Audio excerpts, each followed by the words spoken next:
What's up, everybody? Welcome to the third best ball brunch of the off season. Every Sunday, right around noon. Running a little bit late. That's my bad. I'm gonna say that one's on me, but here we are. And today Here we're we on are. Drafters, taking a shot at the top prize, $250,000, $20 entry. If we can get this draft filled. And that's where we're at now. Can we get this draft filled? Yeah, I just messaged drafters, and it sucks that I just found out it won't let me join the draft. Why? It says, unfortunately, you cannot draft with Big Joe and must wait until the current draft fills to join this tournament.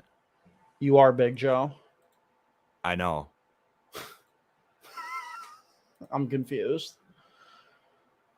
I truly just don't know what's going on. I just messaged drafters, so hopefully they get back to me. But I could share my screen, and maybe somebody in the chat can help. I don't know what's going on. As you can see, I have the money in there to join.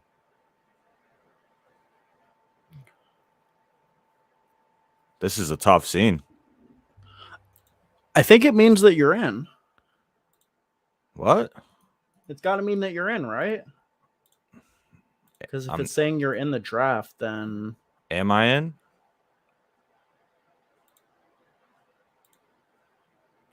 But it didn't let me join to begin with, unless it did, and then it just gave me that. I've gotten that error every time I've tried to join. Hit the refresh, see if you're... Huh. Oh, Drafters is typing live on air. Yeah. Make sure it's not anything incriminating. All right. They said they're going to remove it for 12 teamers. What does that even mean? Says because we're in the same house, so it's recognizing that we're from the same IP address. Oh, this is our first time doing drafters since becoming roommates. Interesting. They think we're trying to cheat the system, but really, if anything, I'm just trying to snipe you more than anybody else. Yeah. All right. Well, 7 out of 12. Hopefully they get this handled for... To get around that, if one of you join from your mobile network, then switch over to Wi-Fi. It'll work. All right. I'll do that. And don't anybody else out there get any funny ideas about using this as an exploit. All right? No funny ideas. You're lucky that Joey and I are such upstanding young men that would never try and collab on a draft.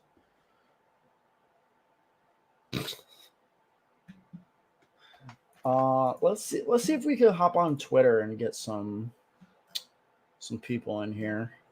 This is a tough scene.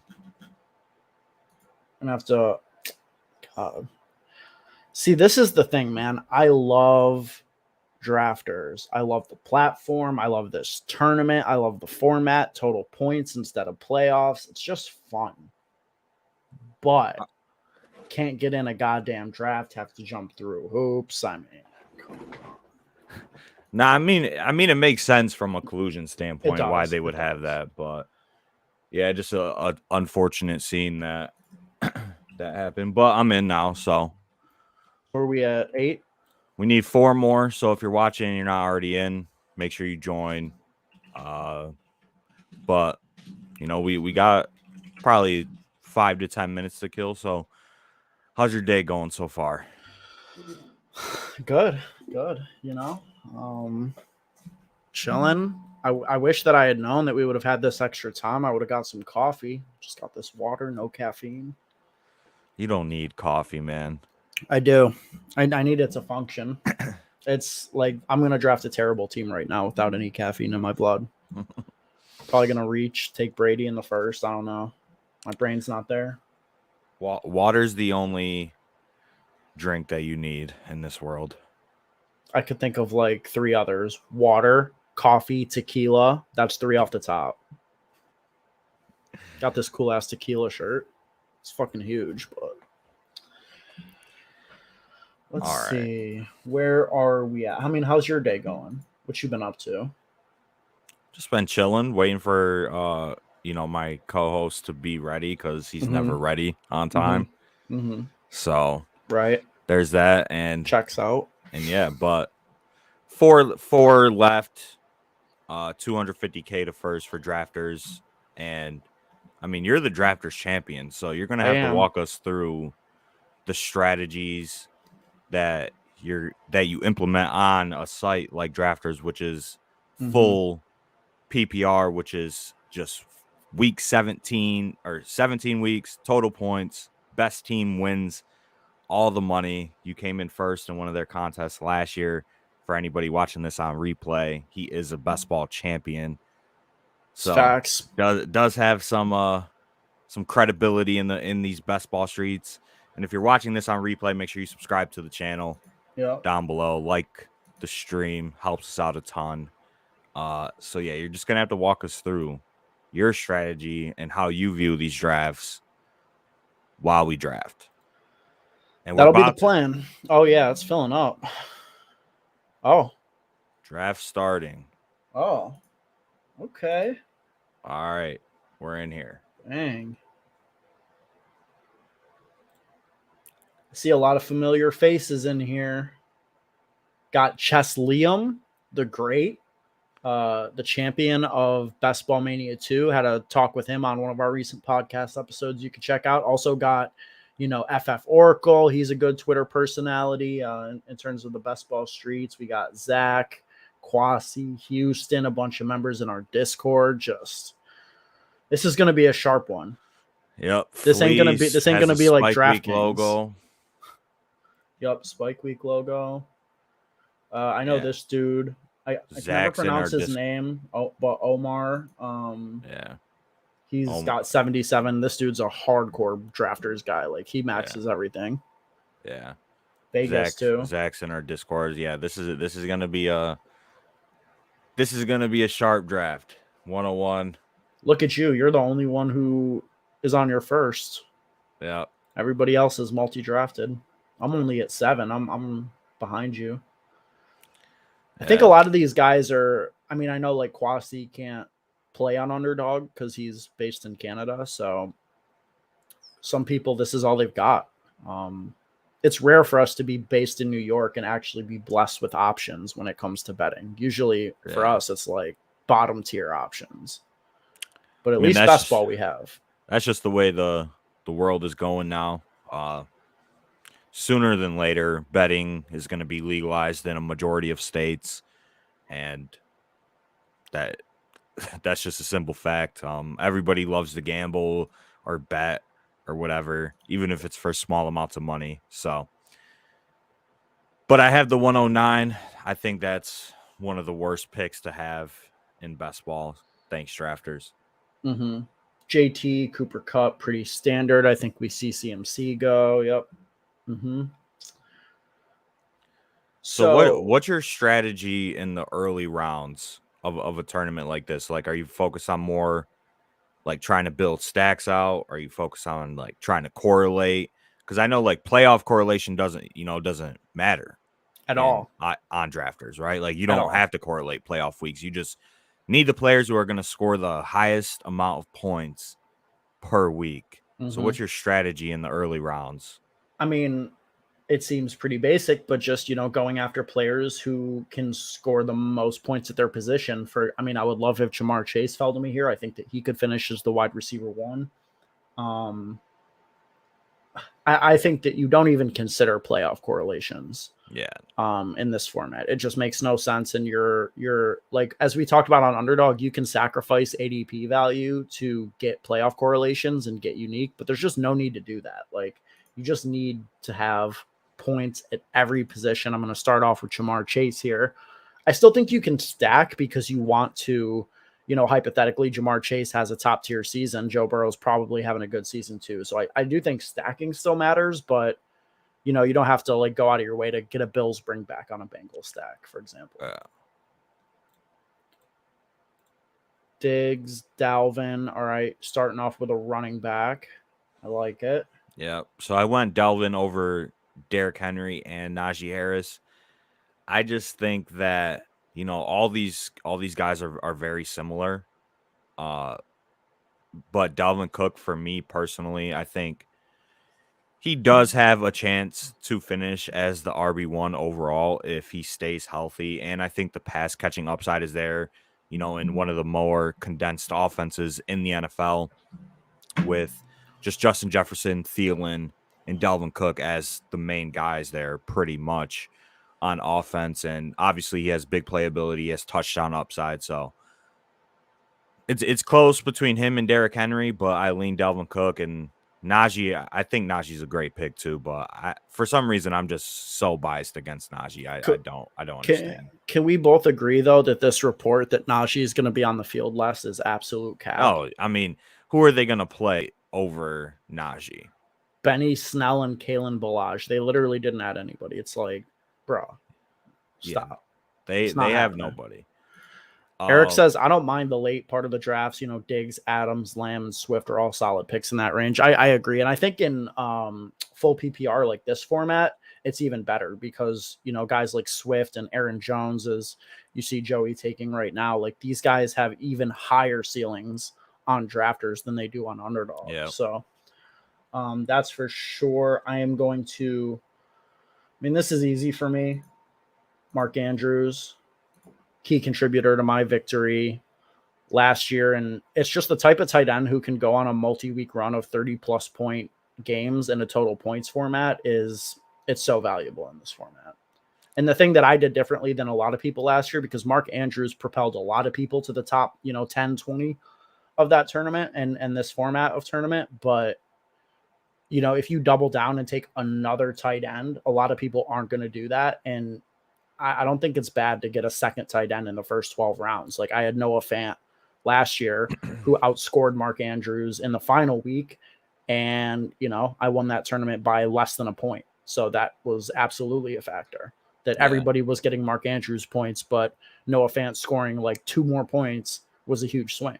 So, yeah. Yeah, no, that's just a simple way to get unique is definitely through roster construction. And you could do some different things with 20 picks on drafters and DraftKings rather than underdog, which is 18.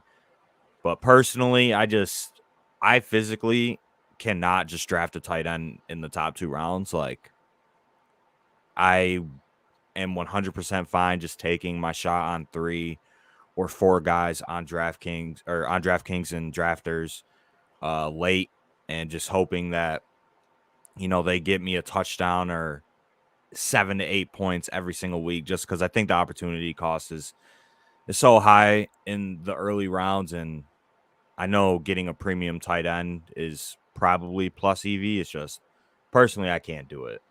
I agree. But then again, like Saquon Barkley, Eric asks, do you guys usually go 3 quarterbacks? It's a draft by draft thing. I think it depends on who your first quarterback is. Like if I have Josh Allen, I'm never going 3 quarterbacks.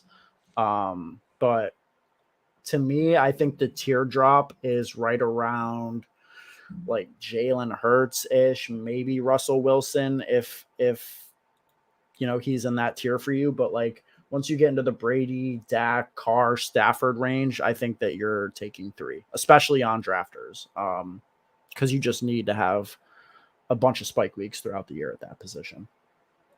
Yeah, he says, I like the idea of 2 early tight ends if you stay at 2, but tight end is so deep this year. Find myself liking Schultz a lot. Yeah. We say tight end is deep every year, and then it just never works out. That's the only caveat with tight end. So getting an elite tight end definitely makes a ton of sense, and doubling down early, especially if you can get a second or a tight end too that has, some upside, I think makes a ton of sense. I just hate, sacrificing an elite wide receiver or a back end RB1 for a tight end 1. But not saying that's the correct thing to do. No, and I mean it's contextual too.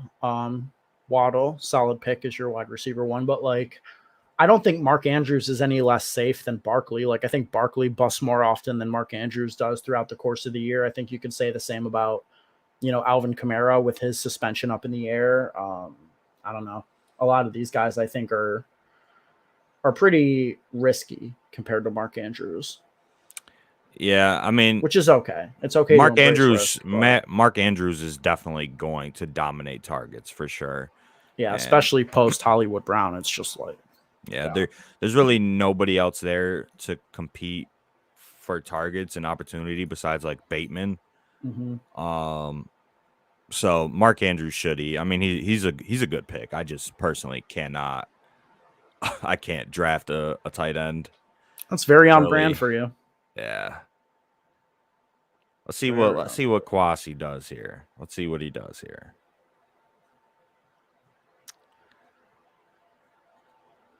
He's debating. He's thinking about it. He's thinking. What are you gonna do? Breece Hall. All right. So right here, I mean, we talked about it on the last ADP market report, which is linked down below in the description. Came out Friday. Going to be lower on Amari Cooper now, with Deshaun Watson most likely getting suspended for a ton of games. So I will go with Hollywood Brown, one of our offseason buys. Love that.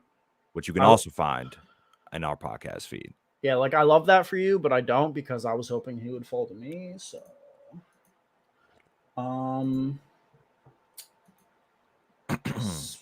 I gotta get a running back here. I think I just go Demont. I mean, I don't know. We haven't really talked at all about Demont this year, but like, he's solid. He's gonna get 18 plus touches every single week. Like, I think that the days of worrying about his workload is over. Like, he's proven it year after year now. I don't know. How do you feel about Demont? I feel like he goes later than guys whose touch projections are a little more questionable, like Javonte and Cam Akers and even Breece Hall, maybe to an extent, Travis Etienne. Like, yeah, I just think that Khalil Herbert can definitely mix in some and should have a tiny role in the offense. And then I also think that the offensive environment could be one of the worst in the NFL. True. And that might not matter because he's probably going to catch a ton of passes if, he's out there and he's healthy for a full season. Demont has shown that he can be a pretty solid option out of the backfield. So I don't mind him. Obviously, these are the rounds where you kind of want to avoid the running backs just because there's some better value at other positions like quarterback, wide receiver, etc. And even tight end with, George Kittle and Darren Waller going in the third round. So I don't know. And somebody brought up that I should have went ETN or I should go ETN. I do like ETN a lot. I'm just higher on Hollywood, and I think going Cook and Aaron Jones gives me the flexibility to wait a couple more rounds at running back, assuming, those two picks work out. Those two guys are going to make my lineup a majority of the weeks. So that's why I went Hollywood, just to secure a solid wide receiver 2 with some wide receiver 1 upside over the first, 2 months of the season. I mean, I wouldn't be shocked at all if Hollywood had a better season than Jalen Waddle. Yeah. I just like Jalen Waddle for PPR. He's sure going to eat in PPR, even if Tyreek's there. Yeah, no, I agree with that.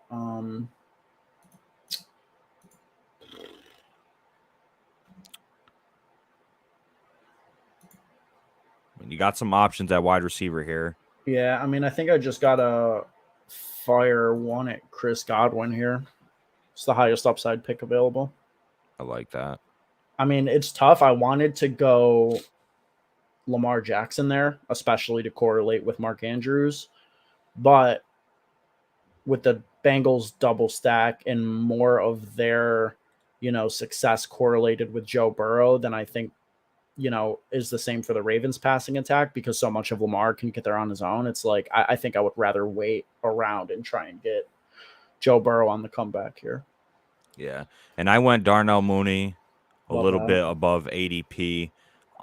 We talked about it on our offseason buys.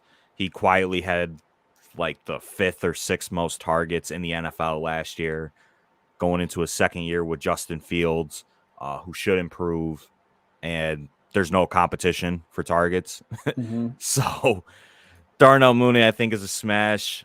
Honestly, I'm starting to come around to Brandon Cooks a little bit. Damn, only Hate to took say it. 5 years. Yeah, I don't mind Cooks, so that's a good pick by Kwasi there. So it was between Cooks and Mooney for sure. But I think Mooney just has a little bit more upside I mean, than so Cooks. do you go Kyler here to pair with Hollywood or double down at receiver? Yeah, no, Kyler. Yeah, that makes a lot of sense. That's the freest pick for my draft so far. Yeah. I got to reach a little bit here on Joe Burrow. It's pick 66, so it's about a 6-pick ADP reach. But if I don't, then I'm chancing it. And I don't honestly think he would make it back 5 picks past ADP, especially with 3 quarterbacks going in this part of the draft. Like, people are about to start hammering. Yeah. Like, Jalen Hurts is going to go very shortly. You know? So you have the Bengals double. Are you stopping there, or are you trying to add, another Bengals pass catcher late? I think I'm stopping there. I mean, if Tyler Boyd falls at like an absurd value, then maybe I would take him, but I can't take Hayden Hurst because he has the same buy as Mark Andrews, and when you spend a second round pick on Mark Andrews, you're obviously only going 2 tight end. So I need a tight end with a different bye week than Hayden Hurst, so I'm probably stopping with the double stack, and I think that's optimal. That's what the data shows, is that you really want to stop at 2, maybe 3, but if you're like full team stacking, you got like 4 guys, you're probably going overboard. Yeah. The team that I had that won last year was a double stack with Justin Herbert to Mike Williams. Guyton and Mike Williams. Yep. So Yeah, no, I mean, it definitely makes sense, and a lot of people have talked about it.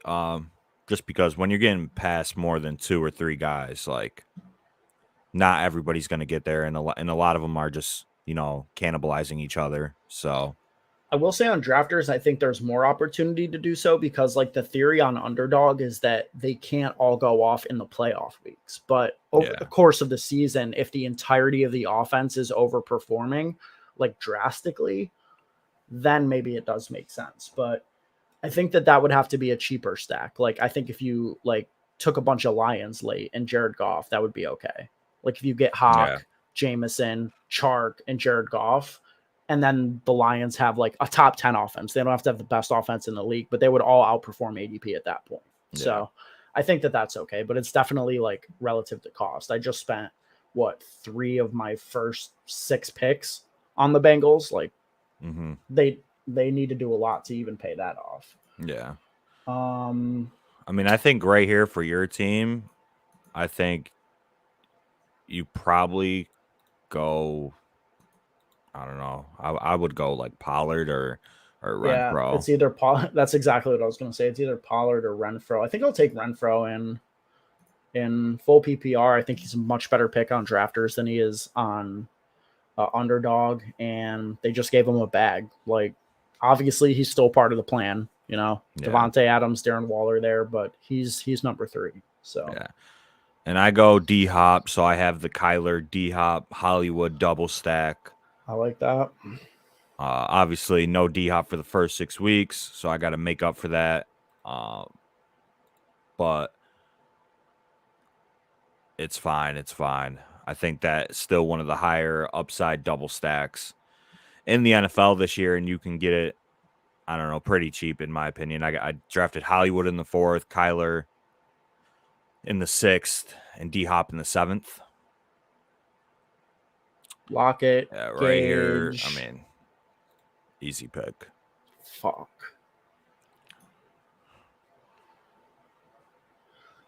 Would have loved to get Pollard here. I mean, you have Devin Singletary open as an option. Obviously, as your RB2, it's kind of thin, but there is some correlation there in week 17. Who knows? Yeah, no. It would mean more in playoff formats, but there's still some value there. I mean, the thing is with a team like this, I'm taking 6 running backs. Yeah, you So got to. I need to just get guys who can do it. And, Singletary, he'll probably be pretty inconsistent especially if James Cook is good, and especially if James Cook is a better pass catcher, which I think he probably is. Singletary might be touchdown dependent, but as we saw down the stretch last year, he can definitely get 2 touchdown games in his range of outcomes. Yeah. I mean, that's just part of being in the Bills offense. So I'll take Singletary. It was past ADP by 6 picks. Why not? RB2. Yeah, no, I mean, I think it definitely made sense for your team. Personally, I don't like him as an RB2. I view him more as an RB3. I agree. But it works out well with your team. How's the chat feeling? You guys feeling this part of the draft so far? I don't know. What are we thinking? What are we doing here? Yeah, who's got the best team so far? I mean, you're looking at it. Joe Burrow, D-Mont, Singletary, the Bengals guys. I'll just switch to my team. There's my squad. Singletary is one of my favorite picks this year. Cook too, yeah. One of them's gonna snap. Just figuring out which one is obviously the question. But we got some running back value falling here. We got CPAT falling a little past ADP, about a round here now. Kareem Hunt, Chase Edmonds.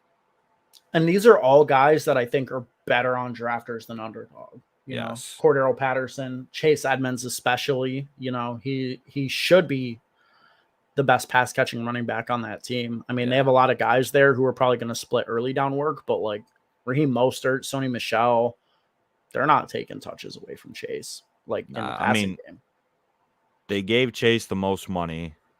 I think Chase is the RB1 to begin the year, and he's going to be the pass down running back. So definitely a way better pick on DraftKings and drafters than underdog. Fortunately, he goes right there, which I don't love, but I mean, you got your options of some high upside wide receivers that we've talked about, and Chris Olave, Tony, Sky Moore. You could lock up, you could get unique and lock up the whole Bills backfield, especially if you're going 6 or 7 running backs here.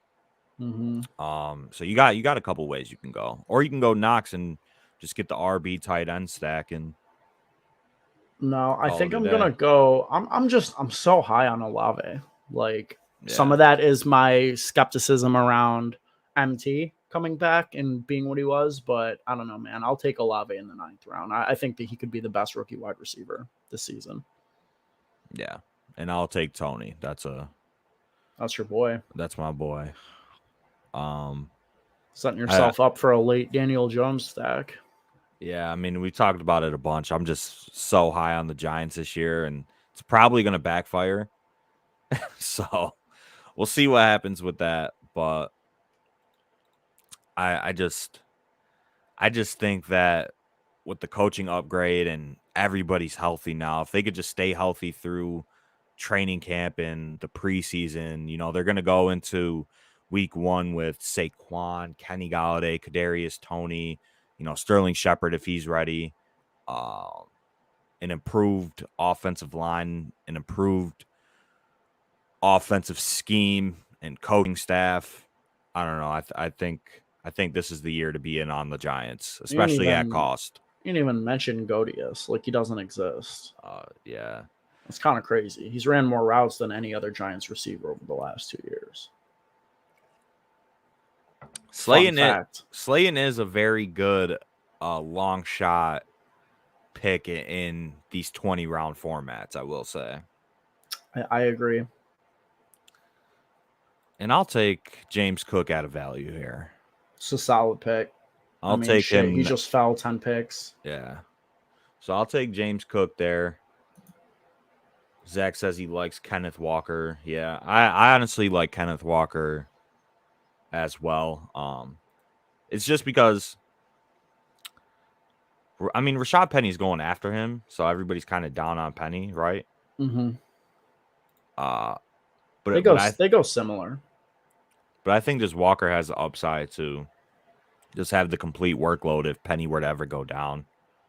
Yeah, for sure. And also recent quotes around Chris Carson are not good. So Yeah, I mean, Chris Carson's probably done. Oh, that's this my boy is too. yeah, this is an easy pick for me. RB3 Ronald Jones could definitely lead the Chiefs in rushing touchdowns this season. That's 10th Yeah. round. I'll take him. Bang. Yeah, until their 7th round rookie running back comes in and takes over the whole job. Yeah. Omar goes Christian Watson. He's got the Trey Lance, Derek Carr week 17 correlation going. Jason Garrett is such a drain on the offense. Plus, Dable seems like a good OC. I mean, that's like the crux of Joey's argument. It's just like that we're all undervaluing how much of an impact Dable's going to make. And it's hard not to agree with that, I think. Yeah, I mean, obviously, when you have Josh Allen, life is easy. Mm-hmm. When you have a 6'5", 250-pound quarterback that can run through everybody and throw the ball 97 yards. So, there's a reason why they had a top 3 offense in back-to-back years under Dable. But the Giants had a bottom 3 offense in back-to-back years under Garrett and, Joe Judge or whatever. And I think just the massive coaching upgrade is going to be very beneficial for Daniel Jones and all of the skill guys. And, there were the quotes. Obviously, it's coach speak. It's offseason, but he's just like told Daniel, just, go out there, air it out, have fun. He's got nothing to lose. If he doesn't perform this year, he's not a starter. Mm-hmm. So Daniel Jones might as well just go out there and start chucking it around. What else Right? is he going to do? Yeah. That's what I'm saying. Like he just has to go out there and ball. And they're not going to be running the ball 75 times in the last 4 weeks of the year like they did last year. Just running quarterback sneaks on 3rd and 20. Like, what are we doing here? Their offense was like literally the physical embodiment of Daniel Jones face planting as he tried to run into the end zone after like a crazy long run. It was like 80 yards and he just face planted, tripped over himself. Like, Yeah. that's what the Giants offense has been over the past couple of years. I mean, bang, easy. Madison. I like that.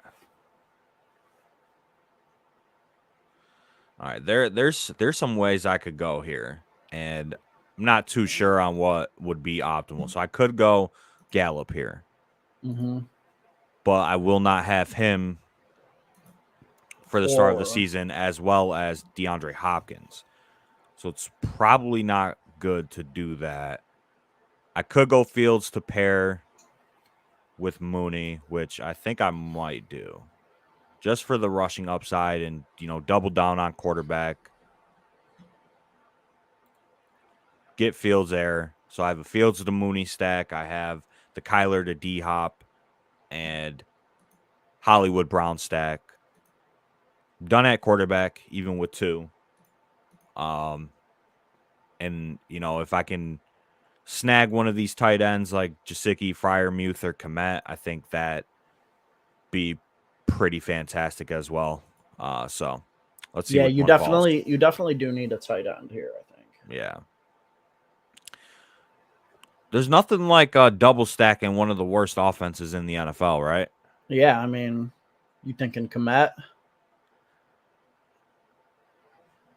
I'll sacrifice it. Yeah, I think that's fine. I think I would go Komet on a playoff site and just take the value at Gesicki. I mean, Gesicki's way more athletic. Let's see. What do I do here? Do I go pick 138? I'll take my boy. I'll take my boy DJ Chark as a wide receiver 6. Why not? I like it. I wanted to go Fryermuth there, but I think there's some other good tight end twos to still pair with Mark Andrews that I don't feel like I need to double down this early. Yo, dope ass dog picture, Fabian. what kind of dog is that? I don't know. What kind of dog is that? Can't just pop in and say yo and then not tell us what kind of dog you have, bro. It's poor etiquette. Vegas goes Deshaun Watson at 141. I mean, we talked about it on the pod on Friday. We're pretty much off of Deshaun Watson at this point. His ADP has dropped like 50 picks over the last week and a half. Mm-hmm. So round 12 now, I expect. I don't think so. I don't think that's a German Shepherd.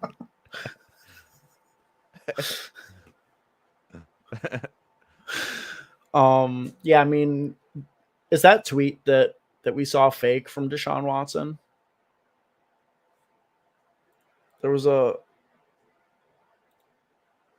picture of Diddy getting massaged, P. Diddy getting massaged, and it was like two girls stretching them all out in like a nice tranquil field, and then Deshaun Watson comes in with the eye emojis, just like an absolute I don't think that's monster. Real. I don't think it's real. There's no way, right? I mean, there's no way. Yeah. That'd be some other shit. There's just absolutely no chance he would do that, first of all. So it's definitely edited. That's like a sicko Hall of Fame level fucking comment. Bruh. I'll never understand, man. How's my RB room? Gibson, Akers, Edmonds. Oh, you're in this draft. Nice.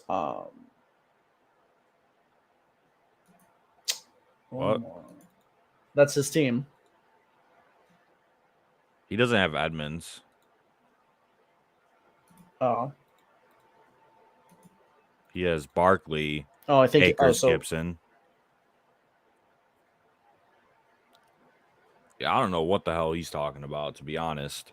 I mean, Gibson, Akers, Edmonds, Hunt, though, that's solid. Yeah. Hypothetically. Like, if you're talking about a different league or whatever, like, that's definitely, draft, definitely solid. Probably going 6 running backs in that build, though. All right, what am I doing with my life here? Oh, this is easy. But I don't want to say it. Yeah, we got some dudes watching the stream. Yeah, can't say. Yeah, we will get stream sniped 100%. But I'll just take Jameis, quarterback 2, paired with Olave. Why not? Damn, receiver got dried up hella quick.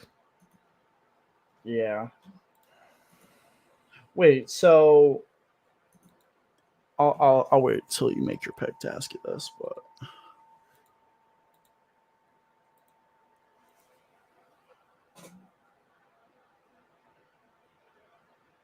I don't even know. I mean, you don't have a rookie yet, do you? Rookie wide receiver? No. It could be a decent spot to go with Dotson or Tolbert. Yeah, I was Palmer, thinking Dotson. Yeah, Dotson. It's reportedly had a pretty good connection with Wentz thus far. McKissick, like that. McKissick is definitely a player that I wouldn't touch on Underdog, but I think has a lot of value on this site. Yeah. Good pick by Kwasi.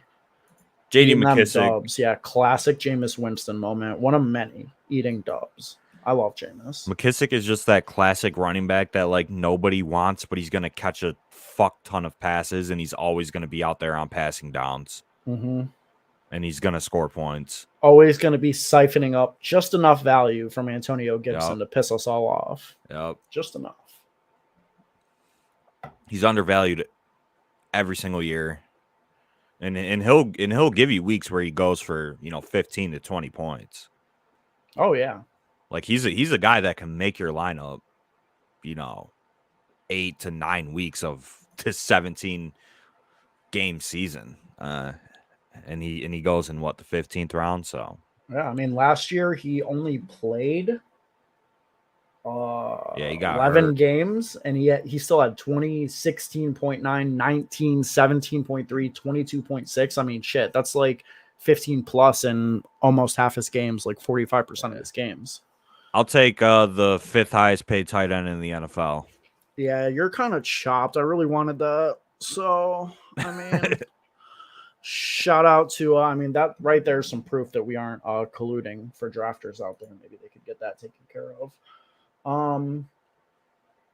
I'll take my tight end 2 here at ADP. I really like Irv Smith this year, man. You know, with Conklin gone, you know, Adam Thielen really getting up there in age, like Irv Smith could be a big factor in the red zone. Yeah. He's been good with the opportunities he's had up to this point, and I think he's got Cousins' trust. Yeah. I'd like Irv Smith this late in the draft, round 14. I think he's one of just the higher upside tight ends in the NFL with some touchdown upside, so I don't mind him at all. Let's check out Zach's team from the 101. He said he's having a solid one. I'm having a solid Rush, 101. Judy, Albert O. Oh, I hate that it switches every time. JT, Sanders, Kenneth Walker, Carter, AJ Keenan, Judy, Garrett Wilson, Corey Davis, Kittle. Yeah, that's a pretty solid team. It is. He's Very got good. You know, he's got the double stack of Wilson to Judy and Albert. Oh, he's got essentially a triple jet stack with Wilson to Carter and Wilson and Davis. So yeah, I wouldn't take any more Jets. Definitely not For sure. But again, this is like exactly what we were just talking about. Like if the Jets offense overperforms, they could all beat their ADP because they're all cheap as hell. So, and you got them all round 9 plus. Yeah, that's super solid. Think right here. I mean, he's got to fill out his wide receiver, so he has to take 2 here, in my opinion.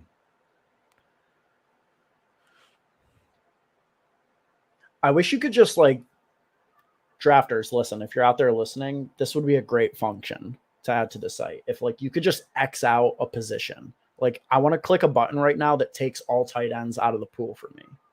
You know what I'm saying? Like I don't need to see them anymore. I don't want to get auto picked a tight end. Just let me look at what I need to look at. I'm done with tight end. I'll probably draft 1 or 2 more. Just take as many chances as possible at one of the onesie positions. Mm-hmm. Especially in 20 rounds, you got some flexibility there. Robbie Anderson might retire because he doesn't want to play with Sam Darnold anymore. Is that the reason? I don't know if that's the reason or not. That would be my reason. Even though Sam's probably not going to be the quarterback week 1, I think. I mean, Robbie's going to be catching passes from Jacoby Brissett. No. You heard it here first. He's going to be catching passes from Matt Corral week 1. Let me get all reliable. Daryl, I'll take him. Why not? Yeah, Quas said in the chat, Mayfield. Yep, Mayfield could definitely get traded to Carolina. Yeah, I'm telling you, it's going to be Mayfield and Kareem Hunt for Robbie Anderson and picks, and Kareem Hunt is going to destroy all of our Deontay Foreman shares and be the reliable backup that Christian McCaffrey frankly needs. So that came to me in a dream one night. I saw it was a vision. You know what they say about dreams, right? What? Chase them? Live them? Yeah. Make them a reality? Yeah. I mean, I didn't have an answer. I just wanted to say that. But I thought you were about to drop some wisdom, bro. What do they say about dreams? Dreams, I don't know. Do you remember your dreams? Unfortunately. When I do have them. It's not frequent. Once in a while I'll dream, but when I do, yeah, I remember them. I think you dream every night and you only remember a few of them. I don't think there's nights that you don't dream. Yeah, no. You're right. But I'm saying like when I only remember them, Yeah, once in a while. I dream about Robbie Anderson and Kareem Hunt getting traded. That's what I dream about. It's pretty fucked up.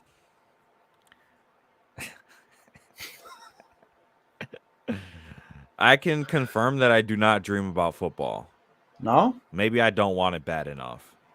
you definitely don't.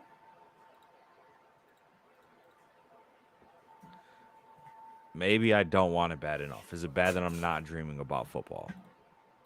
It's probably not good. Let's see. What do I do here? Tough choice. Definitely not a running back. Wide receiver is dry. My God. Very. Jesus Christ. I'm just gonna take some value here. Thrill. I mean, Yeah, makes sense about Hunt, especially if he gets traded. But honestly, like I'd probably lean personally more towards the side of he stays in Cleveland and they just roll with Chubb and Hunt as the duo and then mix in Dearness Johnson a little bit, especially if one of them gets hurt. Because, we've seen over the last 2 years, either Chubb or Hunt's getting hurt. Right? Like that's what Dearness is for, though. and then That's why they just extended him. without Watson, they're just going to go back to a run first offense, and Hunt and Chubb are going to be the focal points. Yeah. I definitely disagree, man. I think that Hunt is gone. Like he's not gone. Like with him and I mean, Mayfield has to go, and nobody wants Mayfield, so you got to sweeten the deal a little bit and throw some Kareem Hunt in there. It makes all the sense in the world, especially after they just drafted a running back and extended Dearness for another year. It's like, I don't know. Otherwise, what are we doing? I mean, just have running back depth. It's the position that gets hurt the most in the NFL. Can't hurt to have multiple good players, especially cheap like Dearness Johnson. He's making $1 million. Like, Yeah. do you think he's really going to be a factor? Absolutely not. Their rookie running back, how much is he making? Probably barely anything. But it's still good depth to have, especially with players that have dealt with injuries over their career. Yeah, I mean, Hunt does make a lot of money, so I think that would be the reason why he's not on the team come September. But he's also one of the best players on their offense. So it's kind of a, do you trade him or cut him and lose a very good RB2 who should be an RB1? I don't know. But right here, I mean, full PPR. James White. I mean, I saw a couple bigger fantasy guys talking about James White on Twitter, and like if James White is healthy, he's going to be the pass down back for New England, and he's going to get targets. He's probably not going to have those 18 to 20 point games, but I think he'll probably have a couple 13 to 15 point games and can make your lineup a couple weeks out of the season. I mean, shit, isn't Ramondre good though in the passing game? If James White's a factor, Ramondre Stevenson's not paying off his ADP. Yeah, I mean, he's not horrible, in my opinion. Like, he didn't play pass downs a lot last year. That was Brandon Bolden's role. But Bolden's gone. James White is still the reliable, pass down back in that offense. And then Pierre Strong is probably his replacement, next year and the years on. But for this year, James White, outside of the top 200 on a full PPR side, I wouldn't, target him on underdog, but on DraftKings and drafters, you could have worse picks than James White. Yo, you want to know? I mean, I'm just looking through the running backs that you could draft on this team. Like, I could draft Jeremy Hill. I could draft Terrace West, CJ Spiller, Jay Ajayi. Why are these guys still in the player pool? Let's see. I'll take a little bit of cheap. A little bit of cheap Buffalo Bills exposure here with McKenzie. Yeah, White is a cut candidate. Yeah, I mean, as you can see, I'm wearing a Patriots hoodie. I'm a big Patriots fan. Personally, I don't think James White gets cut just because he is kind of like that veteran leader in the locker room. And I think the Patriots do value that quite a bit. And it's not like he's making a ton of money. So there's really no value to cutting James White, in my opinion, at least. So I definitely think he's going to be on the team. And I mean, Ramondre should definitely eat into some of the pass game work. I'm not saying James White's going to get a lot of it, but I think he's going to get a majority of it if he's on the team.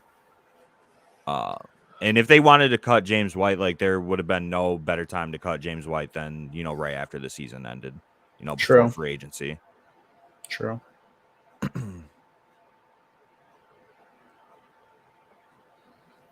I mean, you got the opportunity if you want to go with Tyquan Thornton.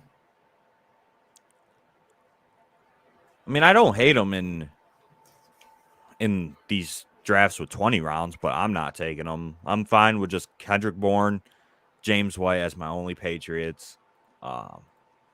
Don't think you need more than that. The wide receiver room is just so crowded right now with just a bunch of wide receiver 2s and wide receiver 3s with Bourne, Myers, Devontae Parker, Aguilar, Thornton. All of these guys I think could see playing time. Honestly, by the looks of it, and from my opinion, just as a fan, I think all 5 are going to be on the team. And then there's also been some buzz around Trey Nixon, who was like a 7th round draft pick, a year or 2 ago. And apparently he's been having a great camp. So there's just a lot of competition in New England. And obviously it's going to be a run first team. And who the fuck knows what's going on with their offensive coordinator situation, and just a shit show. So you only draft 1 or 2 Patriots max and you move on. Yeah, I think it's going to be a pretty slow paced team, to be honest. Yeah.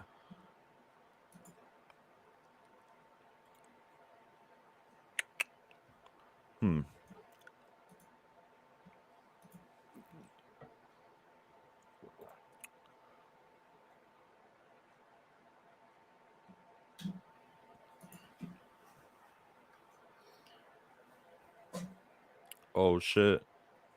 No. Take Randall Cobb. No shot. You just took Randall Cobb.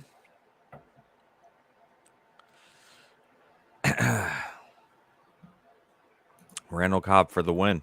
Bro, I'd rather have Braxton Berrios. No cap. Hey, Randall Cobb's still on the team, right? Somehow. He's going to...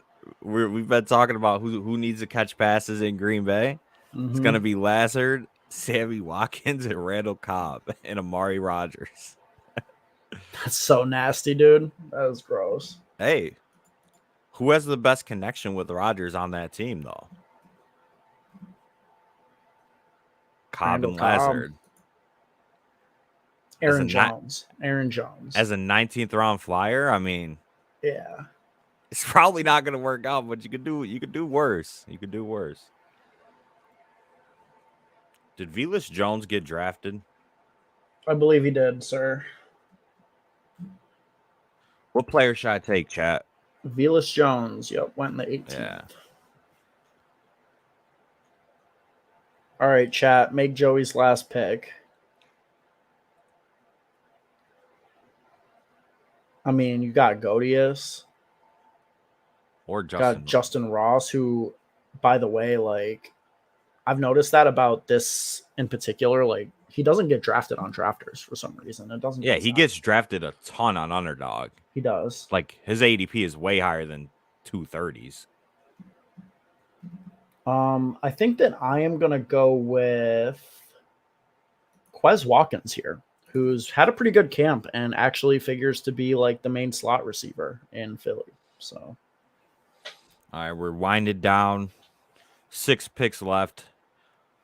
What's your draft summary so far? How do you feel like you did in this draft? Did you cover all your bases? What was your strategy behind this draft, and do you think it can win $250,000? I think it's possible. It's not my favorite draft.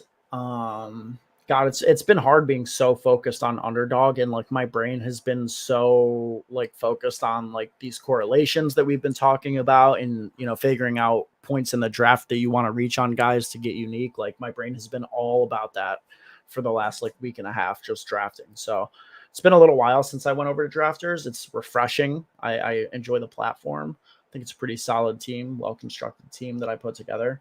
We'll get into our team reviews in a moment here. We'll go over everybody else's as well. Omar went crazy on the wide receivers. Hell yeah. My man had 12. Holy. I ain't never seen that much yellow in my life.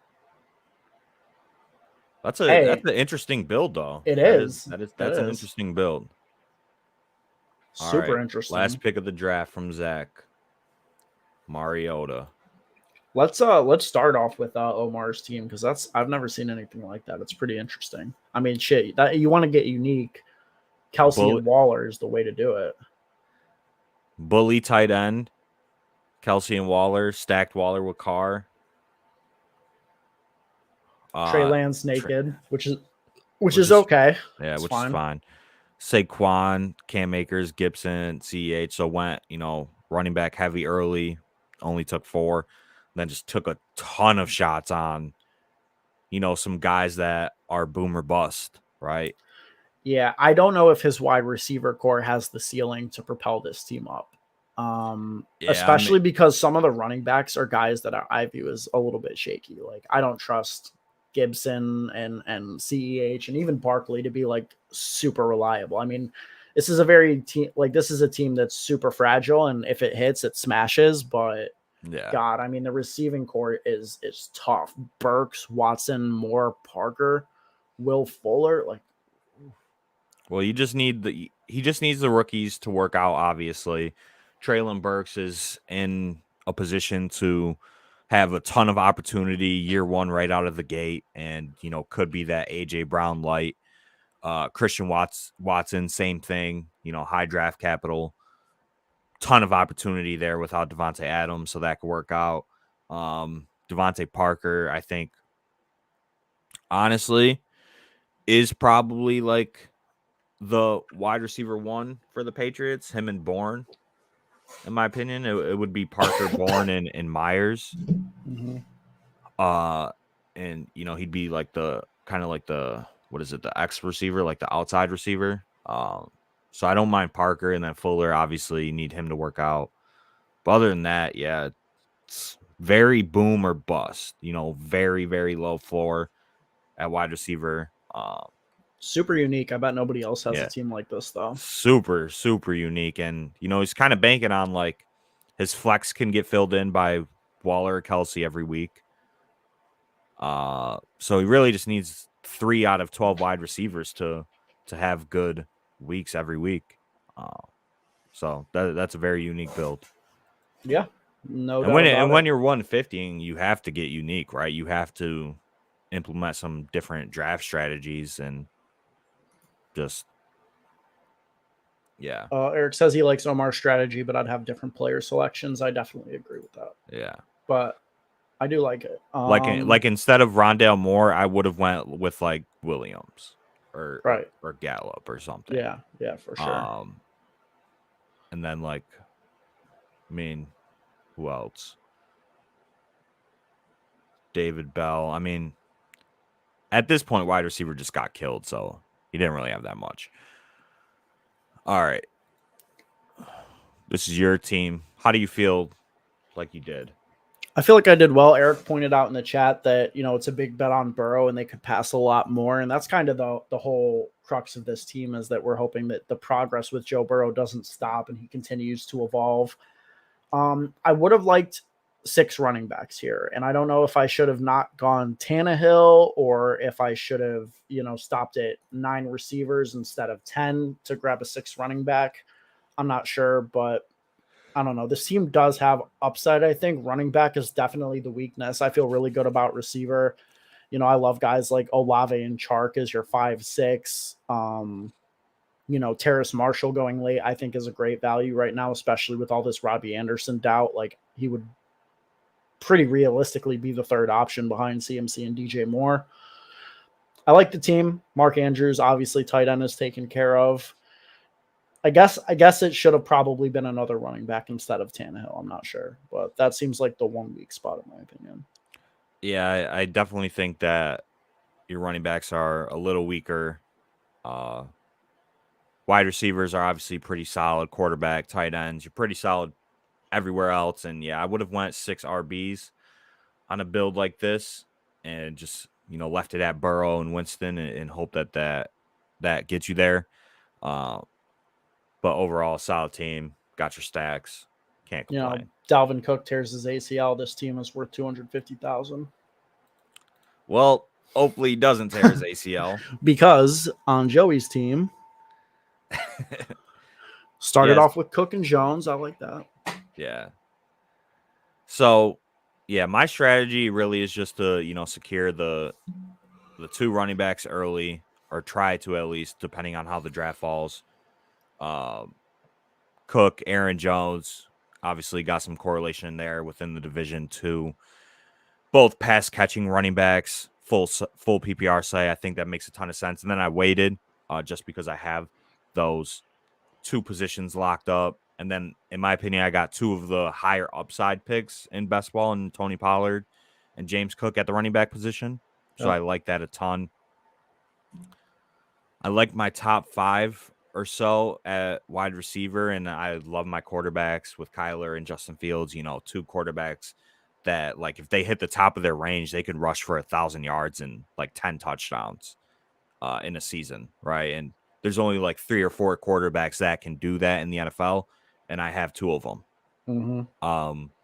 No, your team is super solid, actually. Yeah. I really like your team. Yeah, and then tight end, just took 3. I was considering 4 over Justin Ross there at the end, and I think I could have went 4 there, but just needed more shots at wide receiver with, high upside rookie and Justin Ross, because obviously rookies are valuable, which I have 3 of them sprinkled out throughout this team, and Dotson, Ross, and James Cook. So get that late season rookie upside.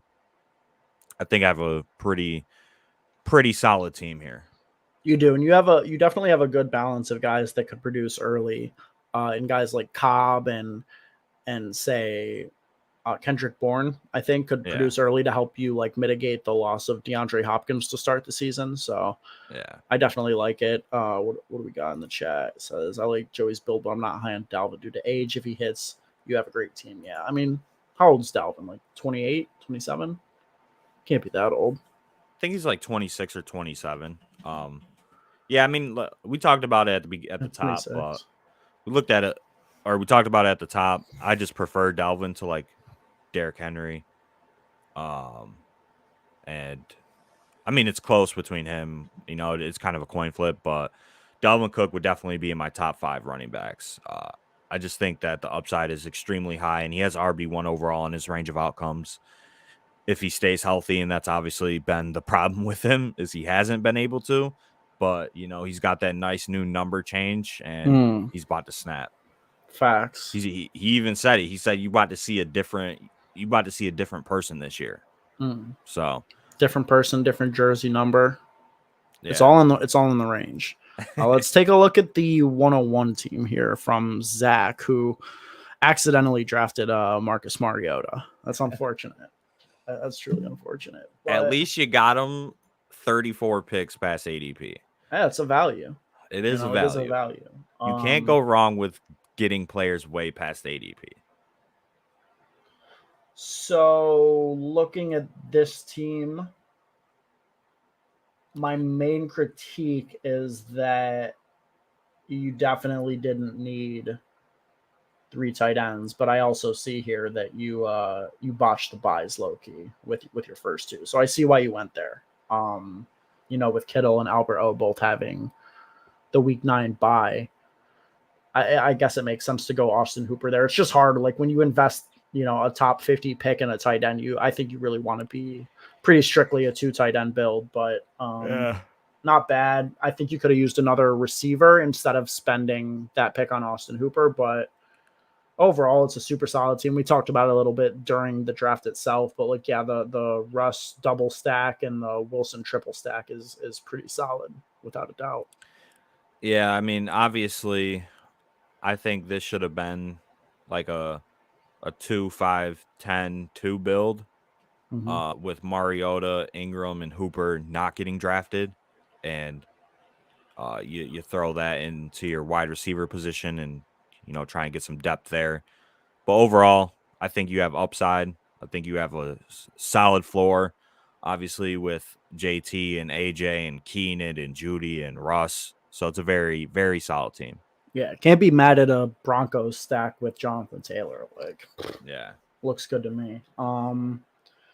What else? Who else? We got Kwasi for sure. Pull up Kwasi's team. Yeah, and Eric brought up a good point about Keenan Allen. Yeah, I've heard a ton of people talk about like how Keenan Allen is declining, and I mean we're on the whole Mike Williams takes over this year. Mm-hmm. Yeah, no, we are for sure. So Kwasi said that he was a little underwhelmed with his own team, but it is a unique build for him. 2-6-9-3. Yeah, let's see. What do we got? I mean, running back is solid. I think you've got, Mixon and Hall as your 2 anchors, and then some upside guys, and Pierce. I don't know about Breda per se, but what am I going to say about a guy you're taking 226? Like, you're just taking shots, and I'm definitely not against taking shots against Barkley. I think there's a lot of hype around a guy who hasn't produced in quite some time. I don't know how I feel about Brady as part of a 2 quarterback build, especially when you waited so long for Mills, but I mean, we've talked about strengthening your position on players like Mills, and you definitely did that. Like, if Mills is paying off this value, I think it's good that you have both Cooks and Nico Collins on your team because they're heavily correlated. So I don't dislike this thing. Mills was solid last year too, which he was. Not a lot of people realize, but he was solid, and I think he's definitely worth a shot later in the draft at the quarterback position. But yeah, I would much rather have Mills as my QB3 than my QB2. And then after Breece Hall, I think running back is a little shaky there. But Pierce could work out. So he's got the Mills, Pierce, Cooks, and Nico Collins stack. Just obviously the problem is, like, do you want to be stacking a bottom 3 team in the NFL? It's pretty much the only question. Personally, I do not. But I think the pieces that he has surrounded with these guys with CeeDee Lamb, Pittman, Juju, Russell, Kenny Golladay. Obviously, we're higher on Kenny Golladay than a ton of people out there. And then 3 tight ends. I think it's a solid team. No, it's definitely solid. I really like his receiver core, like Lamb, Pittman, Cooks, Juju, Gage, Golladay is a top 6. That's fire. There's just not going to be many bad teams on a site or on drafters, especially in this draft when we're streaming with people in our Discord, and this dude won $1 million last year. These dudes max every tournament. Like, this was a sharp draft, so there's not going to be bad teams. We can take a look at 2 more here. Definitely want to look at Houston's team, as he is a Discord member as well. Yeah, one of our homies. If I can scroll over, that'd be dope. All right. There we go. All right, Houston with the 3-5-9-3 build here. I low-key forgot he was in the draft because I couldn't see that side of the screen. That's funny. No, I mean, this is a solid team, I think. I mean, let's see. What do we have for stacks? Anything good? Anything good stack-wise? Stafford looks naked, but he stacked Lawrence with Christian Kirk. Stacked Wentz with Terry. Solid. Pretty good upside. I mean, running back, you got 2 anchors in Harris and Swift, and Elijah Mitchell's definitely a solid RB3. I like that. Yeah, this is a solid team for sure. Also, Yeah, by the way, Chris Evans, I've been wanting to talk about this, but like it's pretty crazy how neither of like literally Joe Mixon's the only Bengals running back getting drafted. Like yeah. one of Evans and Samaje Perine will have value, and you can get them for free. There's a couple backup running backs out there that don't get drafted Mhm. at all, and yeah, Chris Evans or P Ryan are one of them, and you could definitely take shots on them late in the draft, especially if Mixon were to go down. But yeah, overall solid team. Obviously, the only problem that I have with this team is having Stafford unstacked, just because I think Stafford is one of those quarterbacks that the way that he's getting there is he's pulling a receiver or two along with him. Mhm. So I would have loved to have an A-Rob or a Van Jefferson or somebody later in the draft on this team. So don't really like that Matt Stafford pick unstacked, but Especially ahead of ADP. But yeah, yeah. 7 picks ahead of ADP. So you sacrifice some value there. So I don't like that. But other than that, yeah, the anchor running back build teams always, I think, look pretty solid after the draft. And you went Harris Swift, uh, and filled out his wide receivers with some guys that I like this year in Bateman, Sky Moore, Jamison Williams, late season bloom, solid. Yeah. Let's take a look at the 12 spot too. FF Oracle in the chat want us to take a look at that. Oh, Oracle's also a tournament winner. He won one of the other drafters tournaments, I think, in Dang, so we're just in this 2020. draft with all these tournament winners and just gonna blow our money. Well, I mean, I'm one of them, so Yeah, that's what I'm saying. Like you're blowing your money. Yeah, yeah, pretty much. All right, so Oracle went two. Wait, what did we have? Two 6 10 2. Yeah. No, I like this team. A very This good is team. this is the type of team that I love, like getting two quarterbacks relatively high. You have just such high upside with Lamar and Dak Prescott. You came back and were able to get Dak and Michael Gallup. That's one of my favorite high upside stacks. And managed to stack it up with Lamar. I mean, it's obviously no surprise somebody as sharp as Oracle is going to like be doing these types of things where you go back and you get Tylan Wallace for free with your last pick just to pair with Lamar Jackson. Like that's super solid and makes a ton of sense. He also did kind of what I was talking about at the beginning of the draft with, doubling down on another tight end with upside, even with a guy like Kyle Pitts. So Pitts and Fant to me is like top tier. Yeah. So, and because he was able to do that, he had the flexibility to still draft 6 running backs and 10 receivers. So he's got just depth all over the place. I don't love some of the running backs. Like I'm kind of off Dobbins, I'm off Mostert, but just from a construction standpoint, this team is fire. I love it. Yeah, I agree. I don't love the Dobbins pick also with Lamar. Yeah, you're probably capturing like 75% of like the rushing equity in the offense and the rushing touchdowns between those two guys. But also, like, if JK's getting there on a weekly basis and, making your RB2 spot, he's probably scoring touchdowns, getting a bunch of yards, taking away points from Lamar, especially on the ground. So I don't necessarily love that correlation, but over the span of 17 weeks, I think it's fine. He also got both Dobbins and Lamar at values. Yeah. Pretty good values at the turn. So, Lamar 5.9 picks and JK 6.5. Yeah. But other than that, yeah, pretty great team in my opinion. A lot of depth at wide receiver with some players that have the potential for big seasons, like Devontae Adams, DJ Moore is always very, very good. I've really been coming around to back. Lockett too. I'm really coming around to Lockett at cost. Yeah, he's pretty cheap this year. Kyle Pitts, obviously great, a lot of opportunity there. Yeah, just basically did what you've been telling people to do. Yeah, I mean, super solid. Just doubling down at the onesie positions and just building out your team the rest of the way. Oh, yeah. He mentioned that he was going to go Bateman to pair with Lamar, but Bateman went one pick ahead of that turn where he got Dobbins and Lamar. That's unfortunate. That would have been an even better correlation, but still super solid team, Oracle. Let's last team I want to check out is Liam's. Chess Liam, the champion of BBM2 last season. See what he managed to do. Went with a nice 2-6-9-3 build.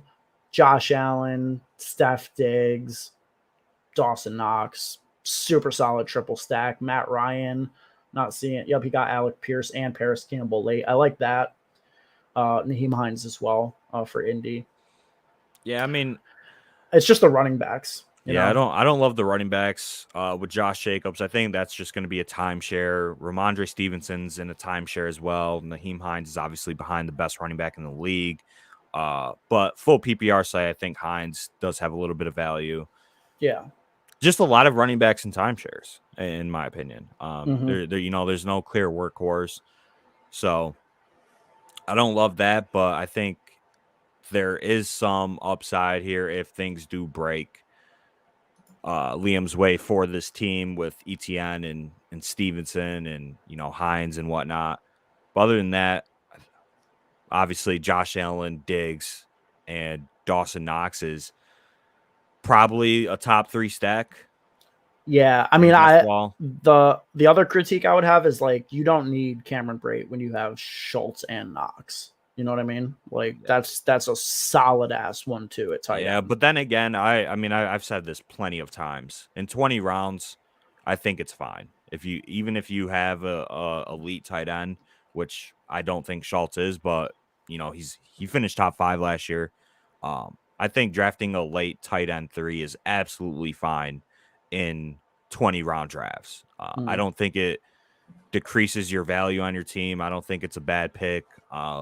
Just gives you another chance at one of the worst positions in fantasy football for, your guy to score a touchdown or two and make your lineup every single week. So true, especially with Knox as the guy, because he's not going to have a high floor. He's going to have a lot of dud weeks. He's also just going to mix in some 2 touchdown monsters.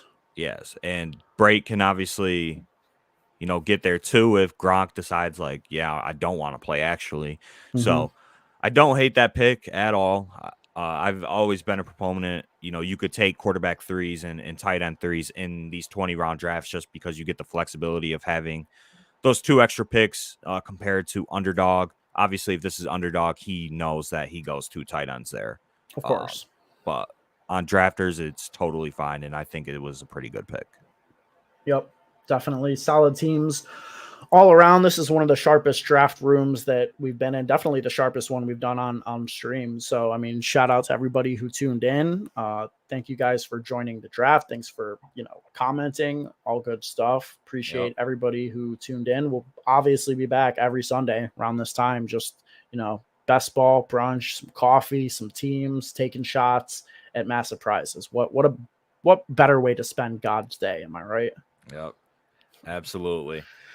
All right, guys. Thank you so much for watching. And if you guys want to support the show, you can always follow us on Twitter at the DFS Dose and join our Discord channel. We are always talking best ball, and we'll be back with a new podcast tomorrow. We'll talk to you guys then.